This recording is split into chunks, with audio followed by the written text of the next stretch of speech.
Küftəni bir dənə Təbrizli xanımın əli ilə yesən, Təbriz küftəsi dadı verər. Təbrizlilər qədimdən istəsələr qonağa əl açıqlıqlarını görsətsinlər küftə bişirərlər. Əvvəl sosun cürrəmanə yağı töküb, soğan iki doğramışığı da yağda qızardırır. Biraz da ruh buyruq biləsiniz. Ədviyələr də buradadır: duz, bibər, sarı köh və quru reyhan. Quru reyha da buyruq ki, ləzzət eləsin. Məvadın miqdarını həmişəki kimi kəpşində yazmışıq. Sonra işşənə tökürük, qoyuruq qeynəsin. Gələk küftənin məvadını cürrəmanı. Pişmiş ləpə və pişmiş düyünü tökürük kasıya. Diqqət eləyin ki, gərək ləpənin suyunu kamil alasınız. Sonra əti vururuq, sonra da ədviyələri tökürük.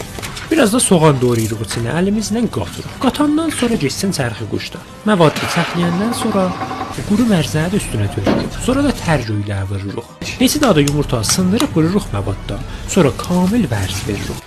Hər nə qədər çox vərz versəz, küftə pişəndə açılmaz. Bəh-bəh, elə bir küftə əldə pişir. İndi amadədir ki, məğzini dolduraq.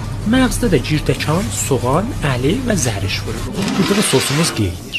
Sonra küftələri dana salırıq sosa, qoyuruq 1 saat hududunda əşan şölədə pişsin.